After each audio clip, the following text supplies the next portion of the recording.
that, combined with hard-nosed police work, has reduced the murder rate in New York City from more than 2,000 annually to less than 600. GIS is used by the Health Department to combat West Nile fever. By mapping birds and mammals killed by the disease along with mosquito habitats, Health is able to predict when and where people are at risk and focus preventive activities in those areas. This strategy has allowed the city to bring the disease under control, reduce loss of life, while minimizing the use of insecticides. Within 8 hours of the attack potential of information technology to transform lives for the better. Thank you. Thank you. Questions, Ed Doran. Help me understand one of your examples, which is the use of GIS to lower crime rates, or rather, I think the assertion is that through the use of GIS, or as a result of the use of GIS, somehow crime rates have been lowered. I guess I have problems at a couple of ends. I'd thought that virtually any police precinct, for example, for years had collected data on crime rates. It may be pins on a board, but nevertheless the data are there. So I'm kind of interested in knowing what kind of improvement GIS brought about. Sure. And then, of course, what's the relationship between those improved data and decisions or actions that affect Okay, I think policing? that's a great question. Starting a few years ago when the police department started CompStat, GIS did a couple of things. First of all, it forced the police department to structure their data in a way that was meaningful. That was probably the biggest compliment that GIS brought right away, because the police precincts did collect their data, but it was not necessarily collected in any format that they could do anything with. So when the GIS guys came in and said, you know, we can start mapping crime and we can show you robberies on a map, and then we can color code those robberies to say, here are the robberies that happen between 3 p.m. and 11 p.m., and then here are the robberies that happen 3 p.m. and 11 p.m. on Sunday nights. Then the police department was able to say, okay, we need to start getting that data in that format from every precinct. We need to get it into the system so that we can start looking at it and doing trend analysis on it. So from the trend analysis that they were doing, simply by color coding the maps and looking at the data on the map, they were able to change the patterns on how they put officers out in the field. So if they see that there's a trend forming in the northern part of the Bronx, they may take their task force from the Bronx borough and start allocating resources up to that area. And they may do a robbery initiative where they have undercover officers focused on robberies in an area that they've identified through the GIS system. To follow up Mr. Doran's question, a few years ago, Mayor Giuliani was here, and we gave an award to CompStat for this very system. Help me understand why this is different from why we've already given an award for the way the system was used then. Well, we certainly want to cite CompStat as a continuing use of GIS, and it's also an area where we're elaborating. As we get more detailed maps, they will be able to detail crime. What's the new innovation? The new innovation, if you will, here is that we are also in counter-terror in the police department, in their computer-aided dispatch, in probably 5 additional areas in the police department where crime data and other GIS data is being combined to deal with different kinds of crime in different ways. Are you saying it's more data? Is that the innovation, more data? It's more data, it's different kinds of analysis, and it's new applications that have never been deployed before. Whereas in the past, many of the police department operations and analyses were all paper-based, like the crime analysis was. Now, increasingly, GIS and data processing is taking over those analyses, making them more real-time and much more effective. And as proof, the fact is that we are, an outside agency actually helping in about 6 or 7 different other areas in NYPD other than CompStat. Well, let's give a quick example of that, is using new oblique angle photography that we've got of the city. We currently have 100% of the city with aerial photography, so basically rooftop pictures of the entire city. Pretty standard. One of the things that we're doing now with the police department is getting what's called oblique angle photography, where we actually see at an angle the entire surrounding of a building. So the police department can now use that photography to look at a potential crime area and figure out what's behind the building if there's somebody barricaded in a house, what is the potential for robbery, and they can look at this real time and get this data. So it's a whole new perspective on mapping data and information. Carl, then Bill Klinger. Could you maybe explain how GIS enabled the city to respond to the crisis of September 11th in a way that it couldn't have responded without GIS? Yeah.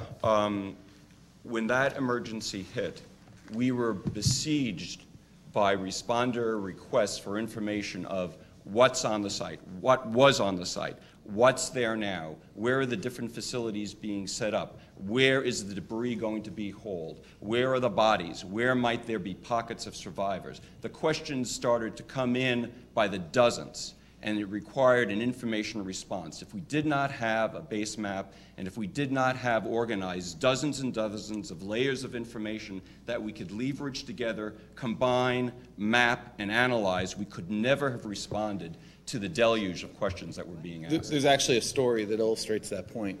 At one point in the first days of the rescue attempt, the fire was burning under the Trade Center, and the firefighters were pouring water from many different sides, but in one area they felt that they had gotten the fire under control. What had actually happened, though, was that the fire had moved. By putting water pressure on one side, the fire was actually just migrating around the site. And the only way that we found that out was by doing an aerial flyover where we did thermal imaging. So we actually had an airplane flyover. It was taking thermal images of the site, and we saw that at a certain moment there was a heat spot here, and there was no heat spot here, and that the next flyover, the heat spot was gone here, but it had gotten much larger here. So we were actually able to direct firefighter resources to get water in the hole at the right place. Bill Klinger. As you have expanded the uses that you asked the system to provide, you, I gather, have to get data from various agencies of government, and sometimes bureaucracies are reluctant to change the way they do business, and clearly this whole GIS system requires a whole different way of looking at the collection of data. And there was some suggestion in the application that you had some difficulty early on in getting that kind of cooperation, and I wondered if that was still a problem, or if you felt now that you were, as you expand it, you're getting much better cooperation from the other agencies. Well, different agencies in New York City are different universes, and they That's don't right. take kindly to anybody mucking around in their business. That's what I was. Anybody without a Harvard award, anyway. But as we prove the system's effectiveness, and as we organized a network of liaisons in each agency and basically gave them product, gave them tools, gave them consulting, we built trust. And this has been a multi-year endeavor to build that trust. Basically, the barriers start to come down. And then as we conceptualize this program not as GIS, but as enterprise data integration, they begin to see the advantage of being able to combine data from other agencies to solve their problems. And once they get that picture, the gates open and people start working together. So it's been now much more collaborative than it was originally. David Osborne, and asking your question, I'd be, if you could help us think about the degree of innovation here and have them respond to it, I'd find that very helpful. They were already asked that. Yeah, but you're the, I look to you as an authority. No, you asked that question. I have a different question. All right. I'm just trying to still get my answer, or at least know how to think about it. I was intrigued by your statement that if I lived in New York City, I could look on the web and see performance data on 50 different government services in my neighborhood. Can you give me some examples of what services? Sure, and they're available on nyc.gov, so even though you don't live in New York City, we can give you an address and you can go look. But there's everything from the 7 major felonies, so you can take a look, and this has become a big thing in the real estate industry for people to point people coming into a neighborhood to nyc.gov to find out what crime there is in the neighborhood they're moving into. School performance for your area, park cleanliness, transportation, cleanliness. So there are about 50 indicators, and it covers the spectrum, and we're constantly adding. The Mayor's Management Report was a twice yearly book that was published in New York City.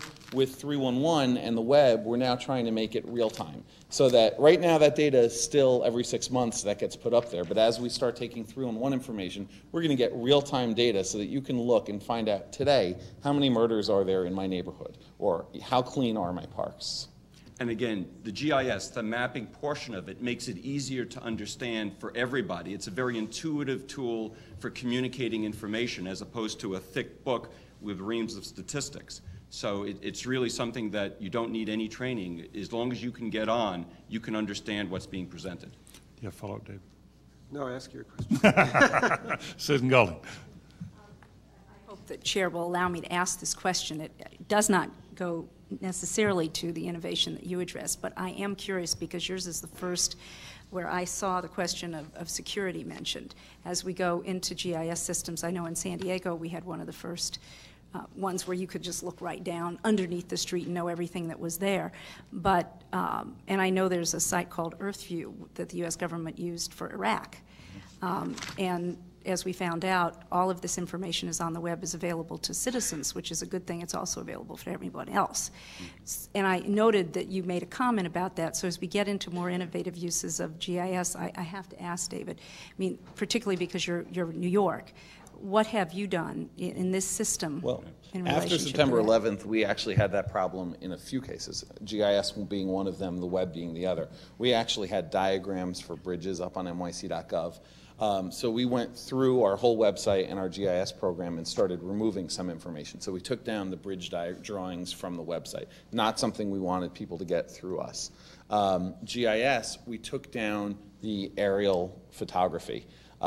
We still use it internally. We give it out to partner city agencies, but it's not right now up on the web. What we're looking at doing as we move forward is putting, in some cases, less detailed photography. So something that you could go to Yahoo Maps or MapQuest and see a 6-foot imagery resolution on MapQuest. Well, if you can get the same thing on nyc.gov, it's okay. But we didn't want to give much more detail and get into very detailed where you can see ventilation shafts and manholes and things that you might not be able to get elsewhere. But that information is available still to the public safety agencies or who need to respond. Yeah. And through your system and your innovative use of it, it's still available. Yeah. And we've classified data in 3 different ways where we figure out who can use them, whether it's just public safety use, whether it's infrastructure use, or public use. And we're working with Homeland Security, NEMA, and USGS, and the RAND Corporation, which is studying the problem nationally of just how much information do you put up on the web and what's safe to be out there. Susan's question, in pointing out that other cities have similar systems, does underscore this one last question. That is, I'm still trying to evaluate how innovative this is and on what basis we should assume it's innovative or think it's innovative. Is it in sophistication? I mean, is it a generation or 2 ahead of where New York was when you came here and won it on crime? Is it sophistication or the uses to being which it's being I would say that, and you can add to this, Al, that when CompStat came here, that was a specific application of GIS. Right. What we're doing here is very different. What we've created is, I like to think, as the core infrastructure and a set of tools that can be given to agencies and replicated. So what we've provided is years of study of the city's physical accurate base map. We've connected multiple layers of data to that map so that it's now usable across many different agencies. And we've created a core set of tools so that agencies can quickly build applications on our infrastructure. So an example for September 11th was we had created, using our base map and using our photos of the city and all of the layers of data that we collected, we created a tool for the Office of Emergency Management called EMALS, the Emergency Management Online Locator System. That tool was built specifically for the public to use in the event of a winter storm or a heat emergency in the summer, so that they could type in their address and find out in the winter storm, or in the storm application, wasn't winter storm, sorry, hurricane, what storm zone they lived in and where their nearest shelters were, and in the heat emergency, where the local cooling center was. What we were able to do, because of the way we built this application when September 11th happened, we were able to quickly take that application in a day and turn it around so that we could reuse it for different instances. So after September 11th, the application was turned into a utility for residents in Lower Manhattan to find out if they could get back in their streets, if their power was on, if their steam was on. We later designed it for anthrax distribution, medicine distribution centers. So it's the utility of something, this core infrastructure that we've built and the tools that go with it that can be used by all of these agencies, and that whole set that can be replicated by many different cities around the country. I would add to this that we're sort of in a horse race with many other cities that also have very good GIS systems. Right. I think that at this point, especially in some application areas, we may have gotten ahead. One other area I would mention is our upstate watershed, where we have modeled thousands of square miles of watershed, and by doing that, we ensure the purity of that water, and we also are avoiding an $8 billion expense for building a water filtration plant. I don't think anyone has used in a natural area GIS quite to that degree, and there are other areas like Larry just described where I think we've done things first, but we're very happy to learn from other folks as well. Yes, thank you. That would